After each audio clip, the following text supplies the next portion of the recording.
Ladies and gentlemen, it's teaser talk time. Would y'all look at that sad ass corn? But that's a badass tractor. I feel like no topic is off limits for teaser talk.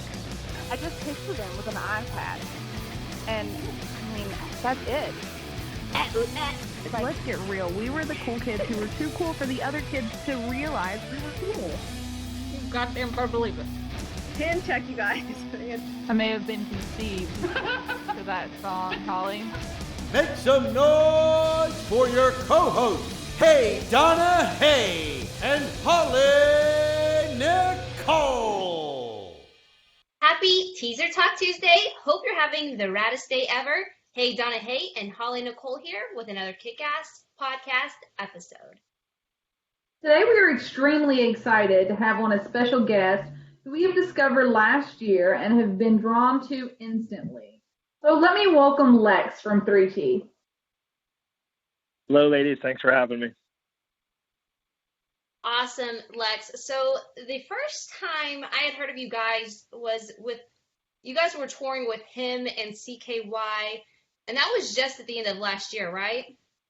Yeah, that was pretty much the last few shows we played of last year. I think we did like 20 shows with him, and that was their farewell tour, at least the U.S. portion. I know they went on to Europe to finish things out, but yeah, no, it was a real honor to be part of their sort of the last portion of their legacy and their last imprint here in the U.S. We had a blast. It was a great tour. That's awesome. I totally feel cheated out just discovering you guys up until recently. I was there when you guys were at the Dallas date. CKY is just one of our favorites, and him we've listened to, I mean, since we were, like 14 or so. So Yeah, exactly. yeah, with any band, that would be the Tripod. We knew with those two, we knew instantly that we dig you guys. So how was it touring with CKY? Were they pretty crazy? They weren't, but we definitely had a blast with them. I feel like, CK obviously had some crazy years, but Jess is a dad. He's like a father of 3 now, and if anything, we were like the worst influence on everybody because we'd steal Jess for a night. I remember in Detroit, we took him out with us after the show, and we didn't bring him back to their bandwagon until like 9 in the morning. Luckily, we had the day off, but recovery times aren't what they used to be when you're in dad mode. But we had a blast with them. They're super great. Matt Dice is like salt of the earth dude, and Chad's great. So we just had a blast touring with everybody. We get along. We're one of those bands that we get along with everyone really well, so it's easy for us. Well, good. That's awesome. So that is really, really cool that you got to tour with him and CKY. As Holly said, they're bands that we were into since we were 14. So, of course, we were really curious about you. And once we started listening to you guys, we thought immediately of 9 Inch Nails and Marilyn Manson, which are 2 amazing bands. So who would you say are kind of your biggest influences?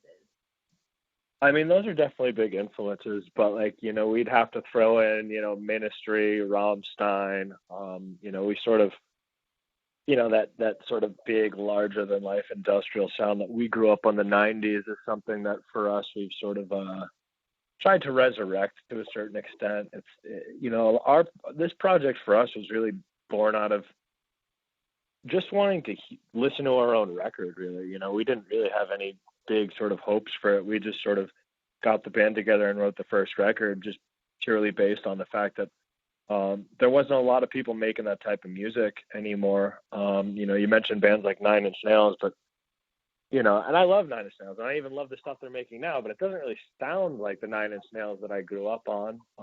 And not saying it's a bad thing. Every artist should evolve and keep going and doing what they want to do. But and same thing with Manson. It's like, these bands that,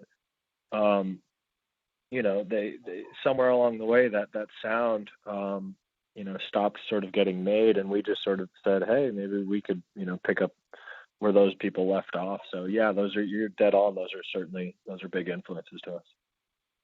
Yeah, that's exactly what I was thinking too. It's definitely retro Nine Inch Nails for sure. Yeah, So for Three sure. Teeth is definitely a unique name. How did you guys come up with that?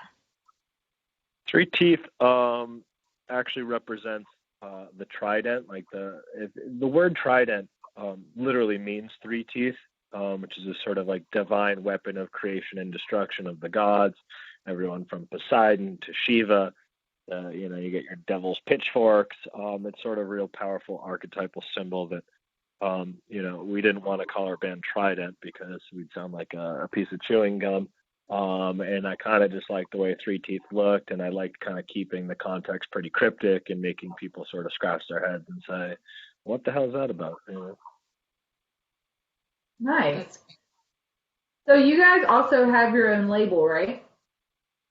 Yeah, we we started a thing called OMF Records, which is really just to release our own music. We're not really into like running a record label. It's just today, our first two records were either released with distribution deals on our own imprint, or this third record that we're working on right now is actually going to be on a Sony Century Media. We did a deal with them, so did a deal with the devil, and so hopefully we'll get a little bit more make some more noise and we'll get some more fans and get a little bit more reach, because doing things on your own and DIY is great, but it does get to a point where you do need some strategic partners along the way. Yeah, absolutely. So that'll be good for you guys. It's awesome. Yeah, no, we're moving and grooving. We've got a lot of upward momentum right now, so we're just trying to just capitalize on it by just creating more shit. For us, it's like we just like to make stuff. So it's like we're in the studio. I'm literally sitting in the isolation booth at the studio right now, while the rest of the band is on the other side. So hopefully they don't have the mic on listening to me. It's for us. It's we know that if you have a little bit of buzz, then you're only as good as the last thing you just did, or the last tour, the last song, or the last music video. And you just constantly have to just create. So for us, it's kind of what this whole thing's about. We just like making stuff. That's cool. That's awesome. I know that's one thing that people have trouble with. It's creating content, and if you guys have got that down, I mean, content's king. So kudos to you guys. That's awesome. Yeah. I mean, my background is actually in visual arts, art director and designer and stuff like that. So, I actually direct our videos, edit the videos, do the effects, and design all the art for everything. And it's like, we're constantly just, we're really self-contained unit in terms of like, everything we did in the first two records, like we just did everything ourselves. We produced it ourselves, we mixed it ourselves.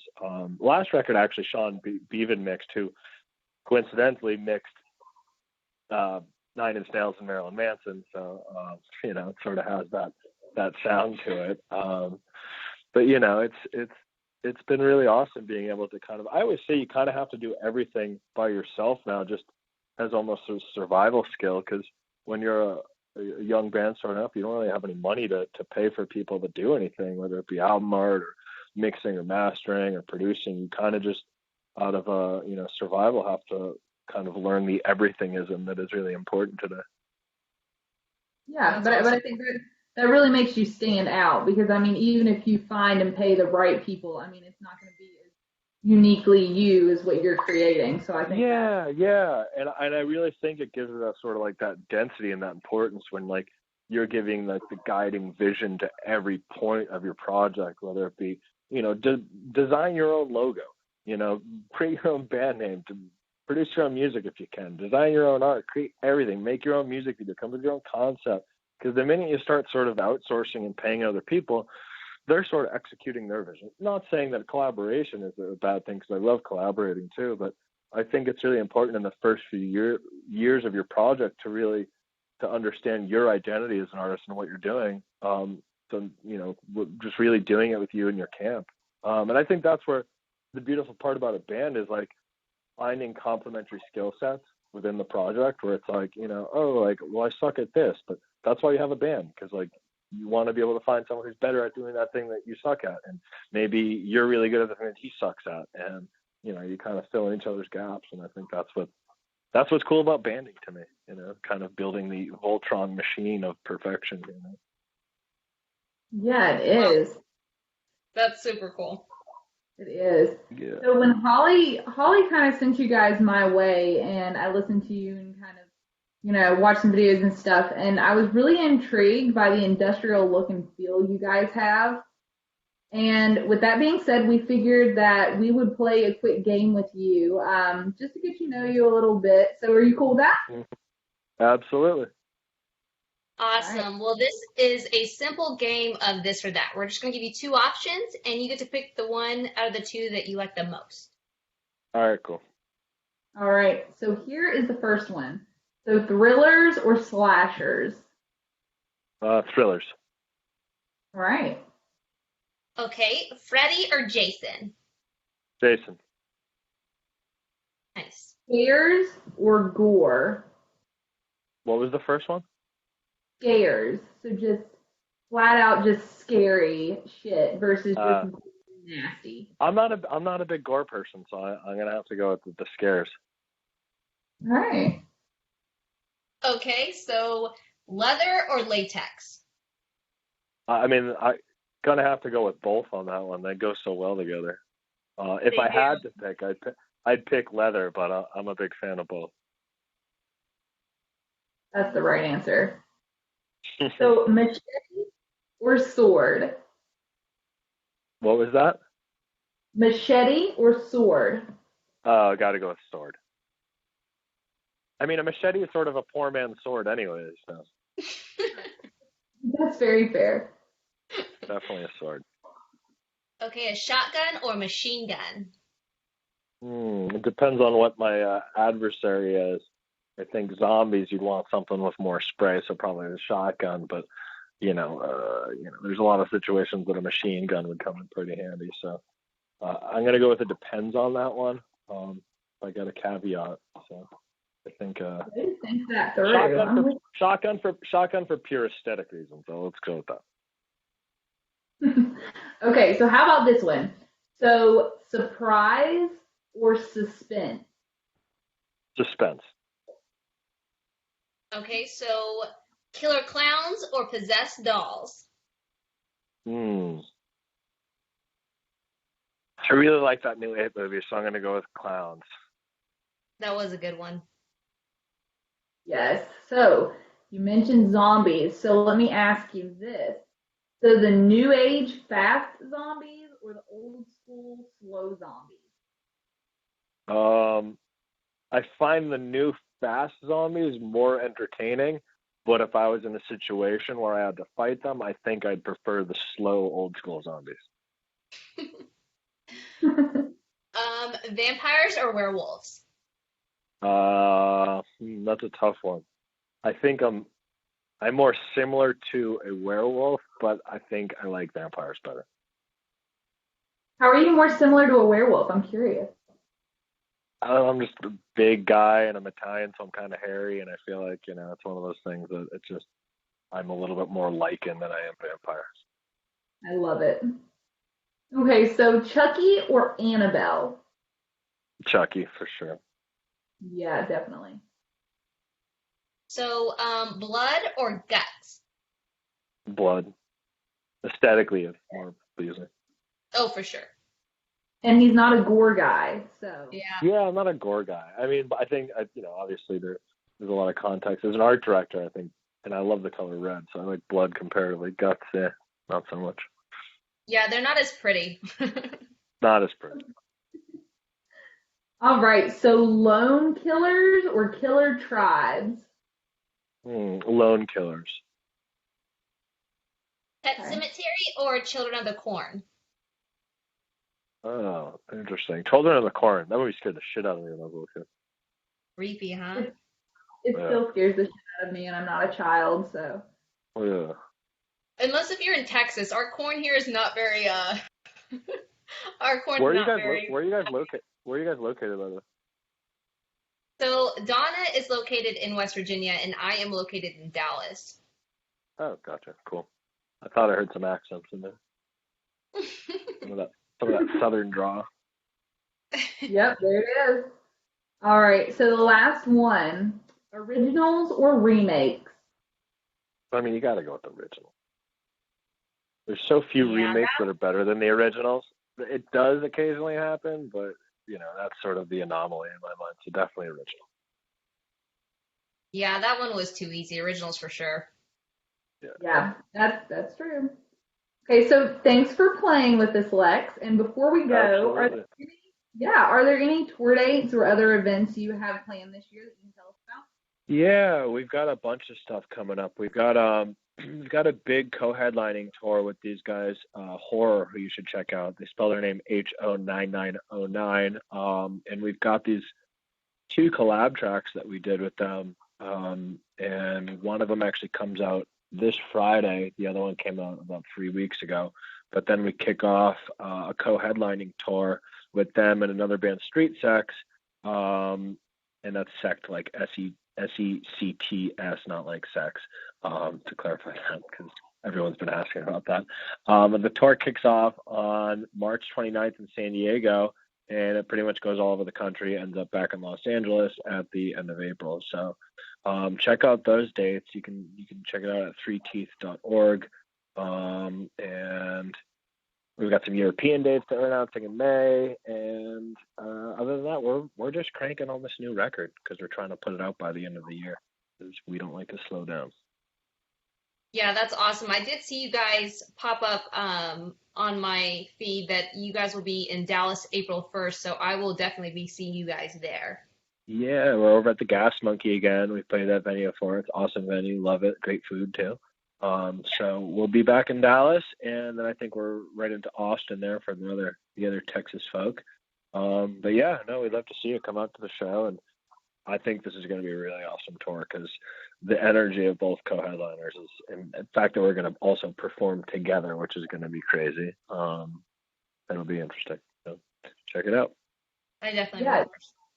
Yeah, definitely excited about that.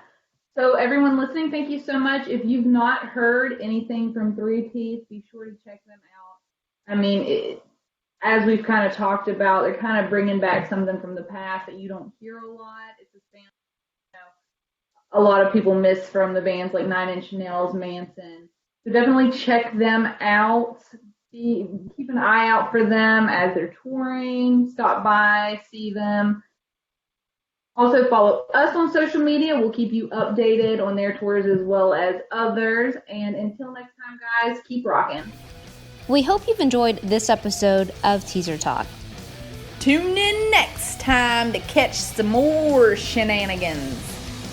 Be sure to follow us on Instagram at Teaser Talk. Also, follow us on Twitter at talk_2_teaser. Until next time, keep rocking.